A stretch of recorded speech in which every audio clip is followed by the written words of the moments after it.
Allahumma sholli ala sayyidina Muhammadin tibbil qulubi wa dawaiha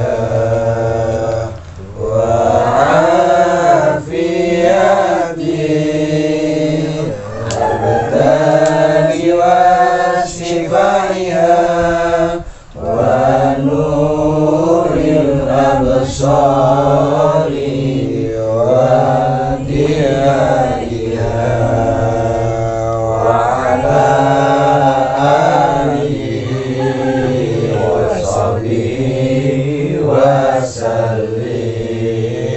Allahumma sholli ala sayyidina Muhammadin tibbil qulubi wa dawaiha wa afiyatil abdani wa shifaiha wa nuril absari wa diyaiha wa ala alihi wa sahbihi wa sallim.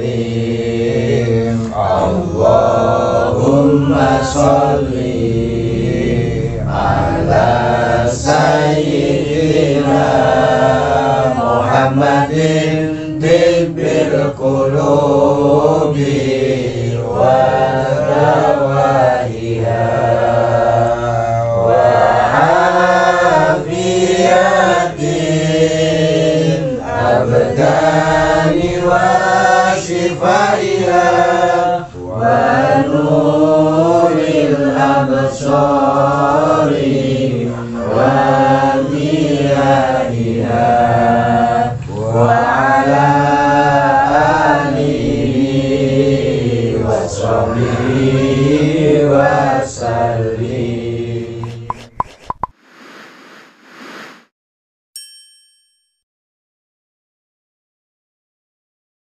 Assalamualaikum warahmatullahi wabarakatuh. Waalaikumsalam. Kepada teman-teman semua, saudara-saudara semua sebangsa, setanah air, juga semanusia.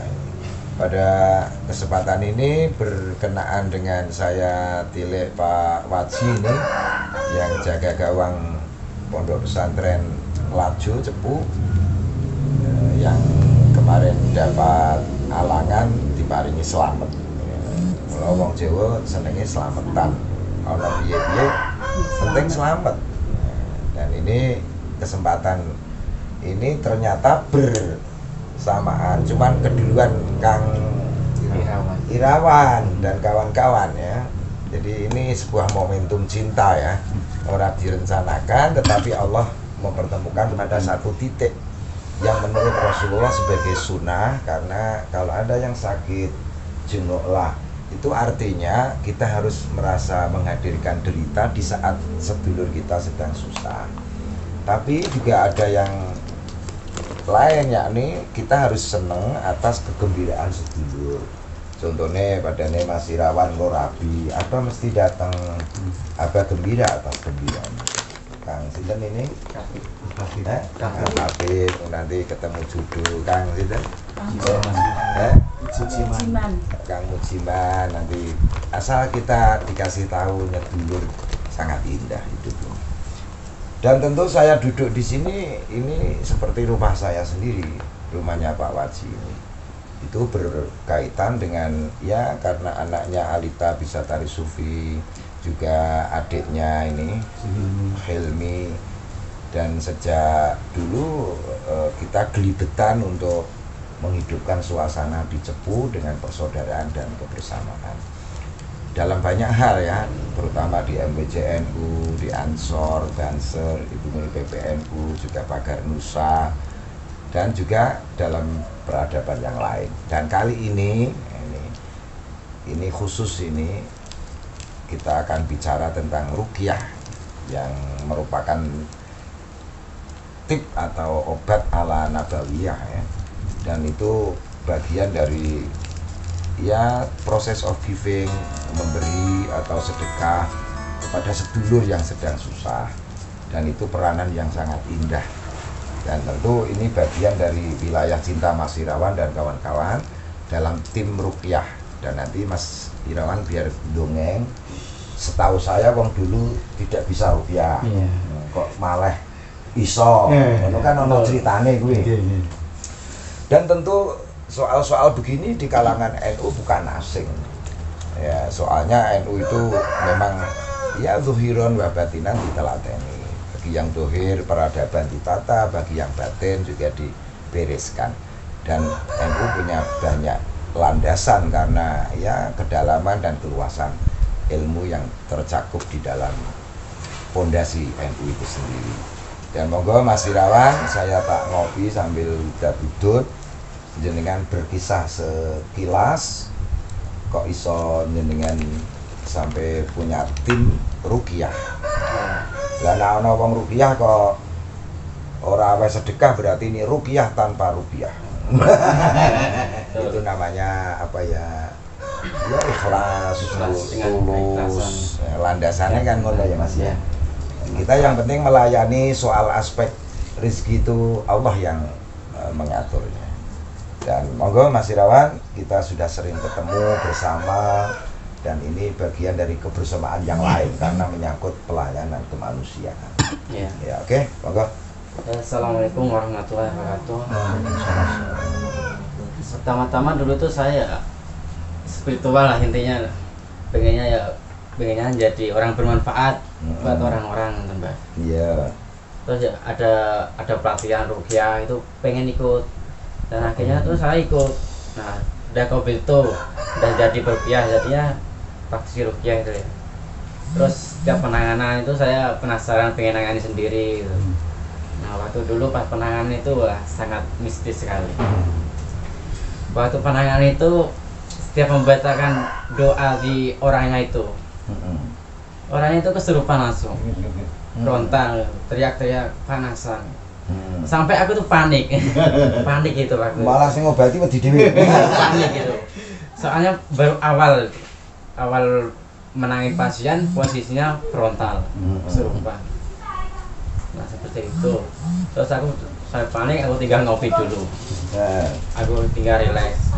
Akhirnya aku tangin lagi, pasiennya itu alhamdulillah ya diberi kesembuhan lah sampai sekarang ini. Dan itu membuatku tertantang lagi menjadi praktisi lah. Nah, apa biar gimana tuh Pak ya?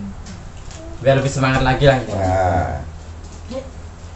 Membuat semangatku semakin kuat lah menjadi praktisi. Untuk bermanfaat menjadi orang lain, untuk orang lain. Itu nak jenengan ikut terlibat di dalamnya. Adakah tutorialnya itu menyampaikan pesan-pesan kalau ruqyah ini tibun nabawi, pengobatan cara nabawi, keterangan-keterangan yang Anda peroleh di mana ini? Iya sebenarnya soal itu kan dulu belajar langsung sama gurunya saya. Dia dijelaskan tentang ruqyah itu apa, gini. Sejauh apa yang jenengan tangkap? Ya kalau ruqyah itu adalah doa intinya. Iya intinya itu. Saya susah sih menjelaskannya. Itu seperti tari sufi, menjelaskannya susah. Karena ini ilmu praktek. Ilmu praktek langsung. Atau Kang Irawan sebut praktisi. Iya. Jadi terima kasih Mas Irawan. Dan siapa lagi yang bisa memberikan ulasan tambahan atau komen? Termasuk timmu? Iya tim Bujiman.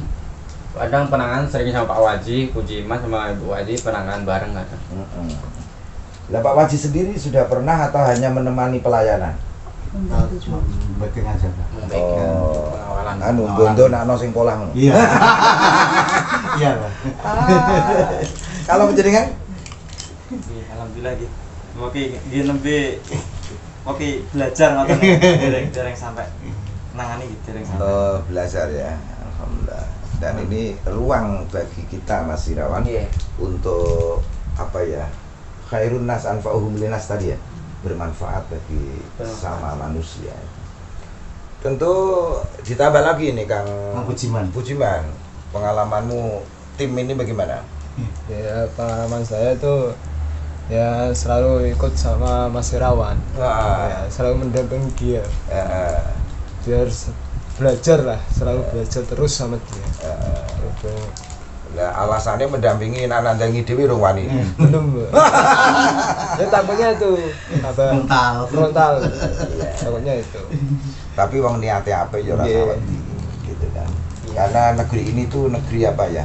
Nak coro zaman Medang Kamulan itu kan memang negeri yang wingit. Kenapa sampai Aji Saka itu harus berhadapan dengan Dewoto Jengkar seperti itu? Itu sampai sekarang. Jangan dikira Indonesia itu negeri yang ecek-ecek.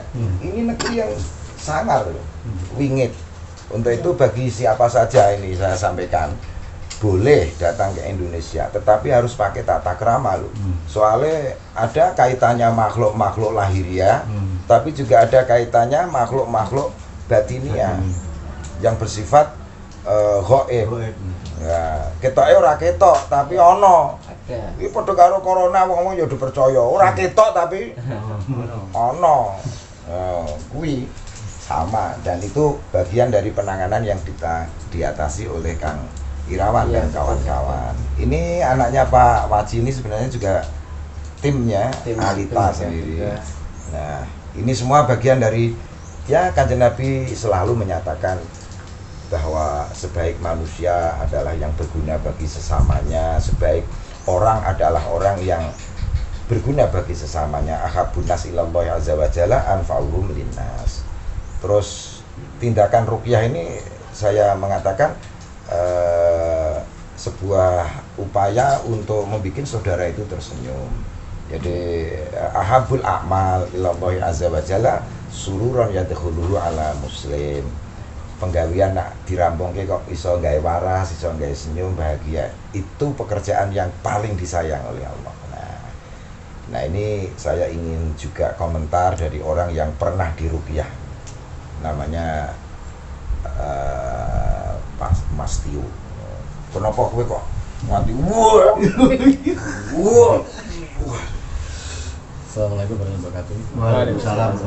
Kalau sebelum saya diruqyah sama kemarin dan Mas Irawan itu memang pengalaman saya dari kecil itu memang sudah sering lihat seperti itu, Pak. Dan ada yang mengatakan bahwa ini dari leluhur. Terus ada yang bilang orang baru kenal, udah kenal dari teman saya, teman baru kenal. Misalkan tanggal 1 ketemu sama saya bilang, saya katanya punya keris sama semar mesem. Saya bingung, saya nggak pernah nyari itu soalnya. Terus hanya besoknya lagi tanggal 2 ketemu orang lain lagi. Persis apa yang dikatakan. Ya, saya semakin akhirnya saya cuek aja. La ta'ala lah apa gitu. Bahkan saya pernah waktu kejadian dulu yang saya ceritakan sama jenengan di konten sebelumnya, bahwa teman saya itu dikerok sama oknum aparat, satu regu bawa senjata sama senjata api pas jadi pengamen. Ya pas waktu saya ngamen itu, setelah itu teman saya itu kan orang Kertosono, Jawa Timur. Dia mengajak ke Kediri di namanya Dusun Pojok. Di sana tuh namanya ada gudang pusaka peninggalan Kerajaan Mataram. Dan waktu itu kami ke sana ngambil pusakanya karena habis ditunggu kan sama juru kuncinya, sampai dikejar ular tuh tingginya 4 meter. Lari semua. Dawane apa tinggi? Ya panjangnya. Nah, setelah itu dari situ mungkin saya merasa kok ada semacam sering kejadian seperti itu, sering bahkan saya tuh ditemuin namanya nggak tahu itu pocongan atau apa, itu separuh pucet, separuh belatung busuk itu antara hidung sama hidung itu kan gini, Mbak. Cuman 1 jempol jaraknya gini. Itu saya 3 kali temuin. Terus namanya apa, macam-macam lah, perempuan, kuntilanak atau apa itu. Cuman saya akhirnya tapi kowe nak mlilik ya kaya kuntilanak. Jajal praktekno nak mlilik coba kaya kuntilanak. Jajal praktekno. Kowe mlilik ngono. Bisnis. itu saya ekspresikan karena kalau kayak yang kelelawar, siluman kelelawar itu yang menghalangi di jalan tol Nganjuk Ngawi itu gini tuh. Jadi dia kan mundur bah, yang gitu. Ya, alhamdulillah selama saya itu tuh selalu selamat walaupun yang lain nggak tahu. Dia nggak tahu. Ya dari situ. Wah, sok bener. Ya, ini cuma cara berapa mbak.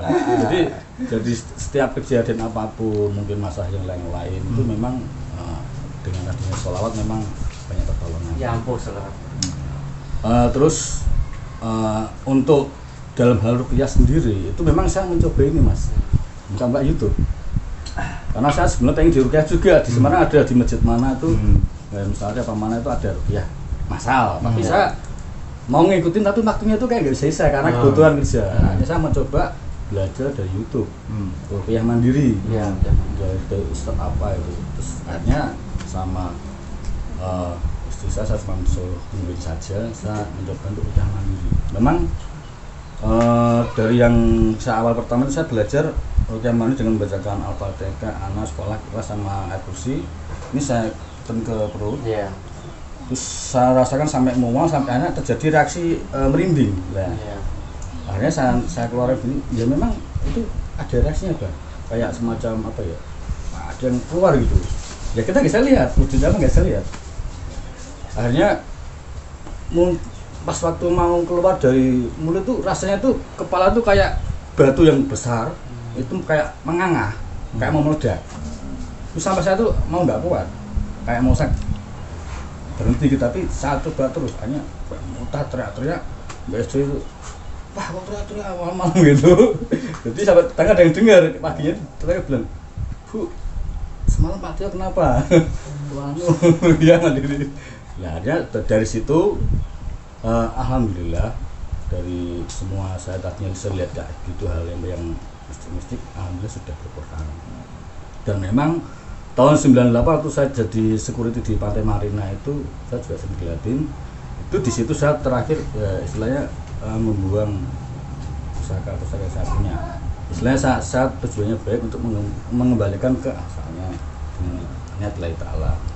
Saya ruqyah mandiri sedikit. Akhirnya sampai sekarang alhamdulillah udah lama nggak pernah dilihatin. Ini nak aja kok bawa nyopir bahaya. Kita bareng nyopir kita edalan coba. Terima kasih Mas Tio, ini supir saya nih, dan anaknya juga supir saya, dua-duanya bisa tari sufi. Dia sendiri juga bisa tari sufi. Tinggal anak wedok siji angel tutulane. Dan sudah diklat Banser, ayahnya Banser, anaknya juga Banser. Mas Irawan, iki kue ngomong karo sing pok tambani malah suwe sing pok tambani. Iki soalnya nggak banyak ngomong. Itu kok imboi. Bagaimana tentang pengalaman antara yang kau tangani dengan seranganmu tadi? Setiap penangannya pasti ada serangan juga itu. Dari dukunnya sana kan nangani sini ya pasiennya. Ada gangguan kiriman dari dukun itu kan. Nah dukunnya itu tahu nyerangnya ke saya. Nah aku akhirnya ya begini, aku pasrahkan kepada Allah, terus wirid zikir la ilaha illallah, dan akhirnya keserang juga dunia, serangan sendiri, serangan balik gitu. Nah saya juga disuruh pernah menetarisir rumah juga, itu pembandingan rumah. Alhamdulillah lancar. Ya, terima kasih Mas Irawan. Ini sebuah apa ya, inspirasi juga bisa teman-teman anak muda, semoga bisa meniru ini Mas Irawan dan kawan-kawan di seluruh Indonesia. Dan tentu ini ilmu-ilmu apa ya, suwuk yang memang kaya di Indonesia. Energi negatif itu hilang dan yang menyala itu hanya cinta untuk berbagi sesama. Menghilangkan seperti itu ada caranya. Dan salah satunya adalah ruqyah ini. Dan semoga sehat semua ini Mas Irawan. Amin. Diparingi istiqomah, nanti ujungnya cepat jodoh yang baik. Yo, semangat semuanya. Ya, semangat. Ajib ini tim ruqyah Ngroto. Atas nama NU. Iya. Iya. Terus Allah masuke dan I love you ini ya, sampai Pak Tio itu ya, aku sabik barang ini meh dirukyah rawan itu nah itu aku sabik terima kasih teman-teman. Dan wah, seiring siaran selesai ini diguyur hujan air ya, dan tentu ini diguyur hujan cahaya. Amin, amin. Dan timnya apa namanya ini? Tim Bati Nusantara. Bati Nusantara. Apa? Tim Bati Nusantara. Bati Nusantara. Bati Nusantara. Bati itu untung. Tim Bati Nusantara. Kalau aku sebut itu nanti berkah luar biasa. Tim Bati Nusantara, berkah luar biasa. Sekian teman-teman, silakan like, komen, dan share serta subscribe tentu kepada Kiai Budi Channel untuk melihat mozaik peradaban Nusantara yang indah dan adiluhum sebagaimana tim rukyah Bati Nusantara ini. Jadi itu untung di bejo. Dan sekian, sampai ketemu dalam item yang lain. Wallahul muwaffiq ila aqwamit thoriq. Assalamualaikum warahmatullahi wabarakatuh. Waalaikumsalam.